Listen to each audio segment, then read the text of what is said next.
गांव में तो सब जगह अकाल की परिस्थिति हो गई है। लगता नहीं कि अब इस गांव में ज्यादा दिन रुकना उचित होगा। काम के लिए बाहर गांव तो जाना ही पड़ेगा। भूषण काम की तलाश में दूसरे गांव की ओर निकल पड़ता है। चलते चलते वह विजयपुर गांव में आ जाता है। वहां उसका रहने का कोई ठिकाना नहीं था और उसके पास कोई काम भी नहीं था। चलते चलते वह एक अमीर किसान जगत सेठ के पास आ पहुंचता है। सेठ जी, मैं भूषण दूसरे गांव से आया हूँ। हमारे गांव में अकाल की परिस्थिति हो गई है। लोगों के खेत सूखे पड़े हैं। गांव में बूंद बूंद पानी के लिए लोग तरस रहे हैं। अगर मुझे आपके पास कुछ काम मिल जाएगा तो बहुत कृपा होगी बड़े भाई। अरे रे, लगता है तुम्हारी हालत बहुत खस्ता हो गई है। ठीक है, वैसे मेरे पास एक काम तो है, पर लगता नहीं कि तुम वो कर पाओगे। सेठ जी, आप चिंता ना करें। मुझे आप कोई भी काम दे सकते हैं। मैं वो काम पूरी मेहनत और ईमानदारी से करूंगा।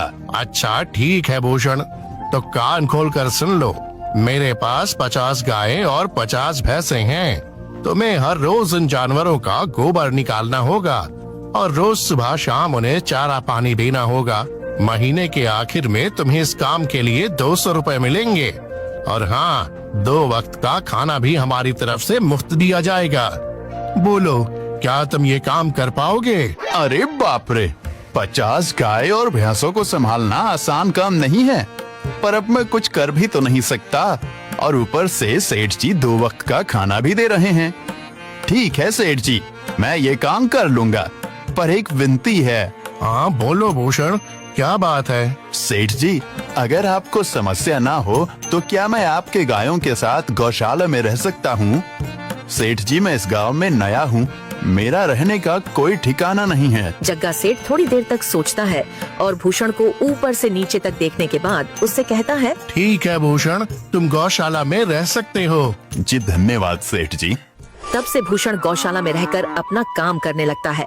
वह रोज जल्दी उठकर गाय और भैंसों का गोबर निकालता, उन्हें चारा डालता और समय पर पानी भी पिलाता था। हर रोज भूषण अपना काम ईमानदारी और पूरी मेहनत से करता था। जगत सेठ को भी भूषण का काम बहुत पसंद आने लगा, क्योंकि वह अपना काम सफाई से करता था। एक दिन जगत सेठ भूषण को बुलाकर उससे बोलता है, भूषण, मुझे तुम्हारा काम बहुत पसंद आया है। तुम गाय और भैंसों का अच्छा ख्याल रख रहे हो, इसलिए दूध की गुणवत्ता भी बढ़ गई है और गायें पहले से ज्यादा दूध भी दे रही हैं। इसलिए मैं आज से तुम्हारी तनख्वाह बढ़ाकर पूरे 400 रुपए कर रहा हूँ। आपका बहुत बहुत धन्यवाद सेठ जी। कुछ दिन ऐसे ही बीतने लगते हैं। भूषण जगत सेठ के पास बहुत मेहनत और ईमानदारी से काम करता है। धीरे धीरे भूषण के पास अच्छा खासा रुपया जमा हो जाता है, जिससे वह अपने लिए छोटा सा रहने लायक एक कुटिया बनवा लेता है। उस गौशाला में सोकर तो नाक से गोबर की गंध अभी भी नहीं जा रही। अब आखिरकार मुझे अपने घर में चैन से सोने को तो मिलेगा। तब से भूषण जगत सेठ के पास गौशाला में काम करने आता और 2 वक्त का खाना खाकर अपने घर सोने के लिए चला जाता था। कई साल ऐसे ही बीत जाते हैं। भूषण की मेहनत के कारण उसके पास अच्छा खासा रुपया जमा हो जाता है। एक दिन भूषण जगत सेठ से बोलता है, सेठ जी, आजकल गांव में चोरी की समस्या बहुत बढ़ गई है और मेरे पास कुछ रुपए भी जमा हैं जो मैंने अपने घर में रखे हुए हैं, पर मुझे उन पैसों की चोरी की चिंता हो रही है। आपको तो पता है कि मैं दिन भर आपके पास ही काम करता हूँ और सिर्फ रात में ही घर सोने जाता हूँ, इसलिए मुझे रोज उन पैसों की चोरी की चिंता सताती है। हाँ भूषण, तुम बात तो बिल्कुल सही कह रहे हो। आए दिन गांव में नए नए चोरी के किस्से सामने आ रहे हैं और दिन भर तो तुम्हारा घर खाली ही रहता है, तो चोरी होने की संभावना तो जरूर है। जगत सेठ थोड़ी देर सोचता है और फिर भूषण से कहता है, देखो भूषण, ऐसे समय में तो गांव में एक ही जगह है जहां पर तुम्हारा धन सुरक्षित रह सकता है, और वो है जमींदार का घर। क्या जमींदार का घर? हाँ भूषण, इस गांव के जमींदार बहुत ईमानदार और दयालु हैं। ऐसा मैंने कुछ लोगों से सुना है और उनके घर पर बहुत सारे पहरेदार भी हैं, तो चोरी होने की संभावना बहुत कम है। तुम अपने पैसे उनके पास रख सकते हो। अच्छा, ऐसा है क्या सेठ जी? ठीक है, फिर आज ही मैं जमींदार जी से मिलकर बात करता हूँ और उन्हें अपनी समस्या बताता हूँ। उस दिन भूषण जमींदार जी के घर उनसे बात करने जाता है। हे तुम रुको, कहाँ अंदर आए जा रहे हो? वहीं रुक जाओ। जी, मुझे जमींदार जी से मिलना है। मुझे उनसे कुछ काम है। क्या काम है तुमको उनसे? मुझे जरा बताओ। जी, मुझे कुछ पैसे रखवाने थे उनके पास। यही काम के लिए आया था मैं। अच्छा ठीक है, तुम अंदर जा सकते हो। नमस्ते जमींदार जी, मैं भूषण जगत सेठ के यहाँ काम करता हूँ। कुछ साल पहले ही मैं दूसरे गांव से यहाँ आया हूँ। अच्छा भूषण, बोलो तुम्हारा क्या काम है मेरे पास? जमींदार जी, मैं सालों से जगत सेठ के पास काम कर रहा हूँ और मैंने कुछ रुपए भी जमा कर लिए हैं। पर बात यह है कि गांव में चोरी की समस्या बहुत बढ़ गई है, तो मुझे अपने रुपए घर में रखने से डर लग रहा है। अच्छा, कितने रुपए जमा किए हैं तुमने? जमींदार जी, यही कोई 5 से 6 हजार रुपए होंगे मेरे पास। वाह, ये तो बड़ी रकम है। मैंने आपकी ईमानदारी के बारे में लोगों से बहुत सुना है, इसलिए मैं अपनी रकम आपके पास कुछ वक्त के लिए रखने आया हूँ। हाँ भूषण, तुमने बिल्कुल सही सुना है। तुम्हारी रकम मेरे पास पूरी तरह से सुरक्षित रहेगी। तुम अब चिंता ही छोड़ दो, मैं सब देख लूंगा। भूषण अपने पैसों की थैली जमींदार को दे देता है। ये पूरे 5,800 रुपए हैं, आप गिनकर देख लीजिए। गिनने की क्या जरूरत है? तुम तो जगत सेठ के आदमी हो, मुझे तुम पर पूरा विश्वास है। जमींदार जी, आपका बहुत बहुत धन्यवाद। अब मुझे चोरों का कोई डर नहीं है, क्योंकि मेरे पैसे सुरक्षित हाथों में हैं। अरे भूषण, कोई बात नहीं। धन्यवाद तो मुझे बोलना चाहिए, जो तुम मेरे पास आए अपने रुपए रखने के लिए। भूषण अपने पैसे जमींदार को देकर अपने घर चला जाता है। हाँ भूषण, तुम्हारे पैसे मेरे हाथों में ही अच्छे लगते हैं। ऐसे ही भूषण ईमानदारी और मेहनत से जगत सेठ के यहाँ काम कर रहा था। देखते ही देखते 2 साल ऐसे ही बीत जाते हैं। एक दिन भूषण सोचता है, अब बहुत साल हो गए जगत सेठ के यहाँ काम करते हुए। वैसे सेठ जी तो बहुत अच्छे इंसान हैं, पर सोच रहा हूँ कि खुद की जमीन लेकर उस पर मेहनत करूँ, तभी मैं बड़ा आदमी बन सकता हूँ। अब जो मेरे पास थोड़े कुछ पैसे हैं और जो जमींदार के पास कुछ पैसे संभालने के लिए दिए हैं, वो जमा करके थोड़ी जमीन खरीद लूंगा। आज ही जमींदार से मिलने जाता हूँ और अपने रुपए मांगता हूँ। ये सोचकर भूषण जमींदार जी के घर चला जाता है। जमींदार जी, मैं अपने रुपए वापस लेने आया हूँ। आपके पास मैंने 5,800 रुपए दिए थे संभालने के लिए। अरे भाई साहब, मैंने पहचाना नहीं आपको। वैसे कौन हो आप? अरे जमींदार जी, मैं भूषण हूँ। पिछले साल मैंने आपको पैसे संभालने के लिए दिए थे, याद आया कुछ?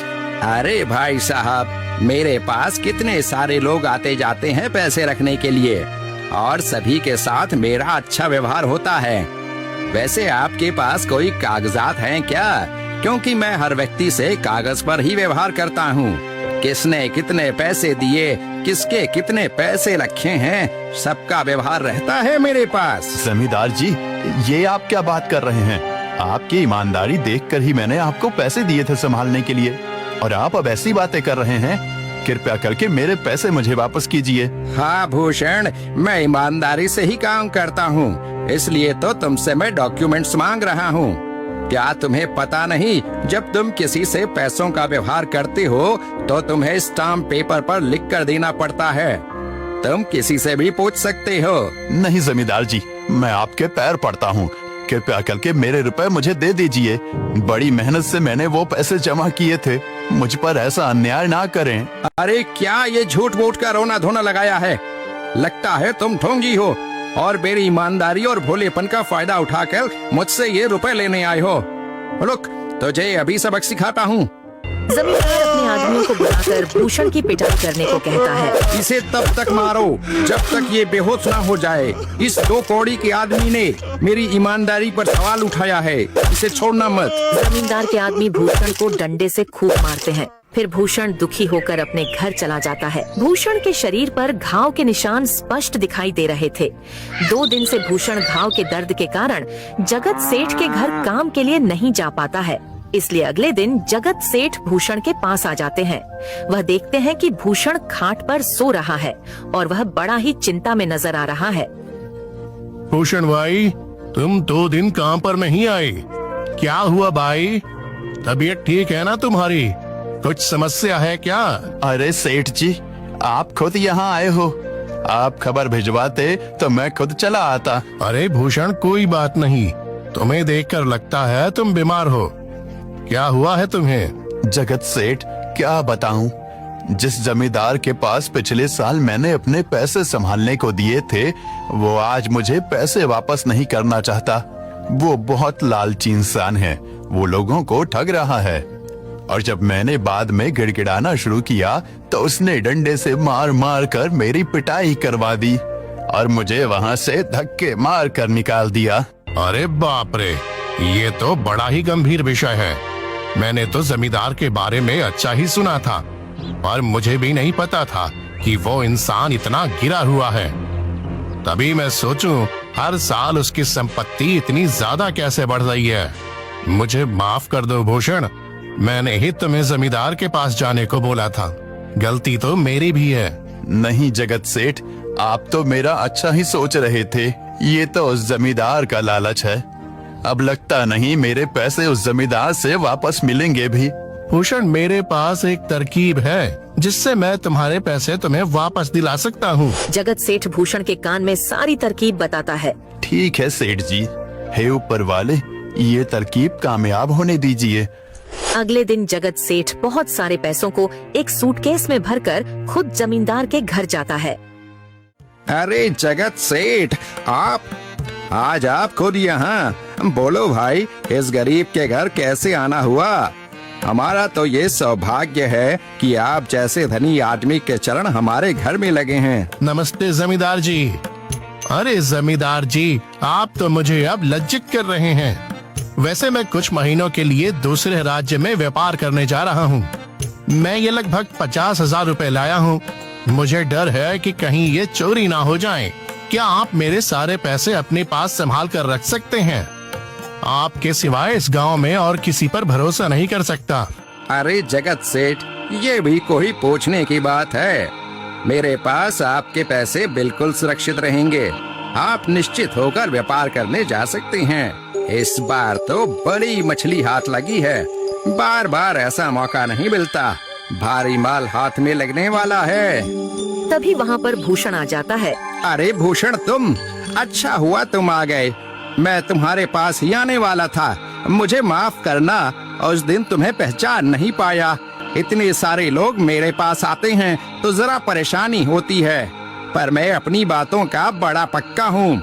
हाँ रुको, मैं तुम्हारे सारे पैसे अभी देता हूँ। जमींदार भूषण के सारे पैसे उसे लौटा देता है। माफ करना भूषण, मेरे आदमियों ने तुम्हारे साथ उस दिन बदतमीजी की।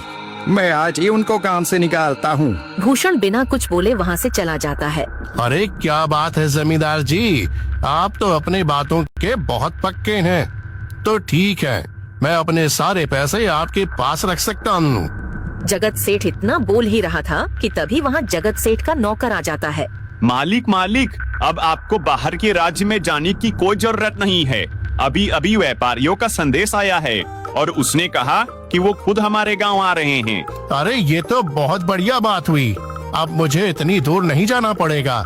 सुन रहे हो जमींदार जी, व्यापारी यहाँ आ रहे हैं। अब मुझे नहीं लगता कि ये पैसे आपके पास रखने का कोई मतलब होगा। चलो, आपका बहुत बहुत धन्यवाद। आपने इतनी ईमानदारी दिखाई मुझे। हाँ, पर अगली बार जरूर आपके पास ही आऊंगा। ऐसा बोलकर जगत सेठ और उसका नौकर वहाँ से अपने पैसे लेकर चले जाते हैं। धत तेरी की, ये क्या हो गया? ये 50,000 तो चले गए और जो भूषण के 5,800 रुपए हड़प लिए थे वो भी चले गए। आपका बहुत बहुत धन्यवाद सेठ जी। अगर आज आप ना होते तो मेरी सारी जमा पूंजी वो जमींदार हड़प लेता। भूषण, कोई बात नहीं। जो व्यक्ति मेहनत और ईमानदारी से कमाता है, ऊपर वाले उसका कभी बुरा नहीं होने देते, और जो हराम की कमाई का खाता है उसका कभी अच्छा नहीं होने देते।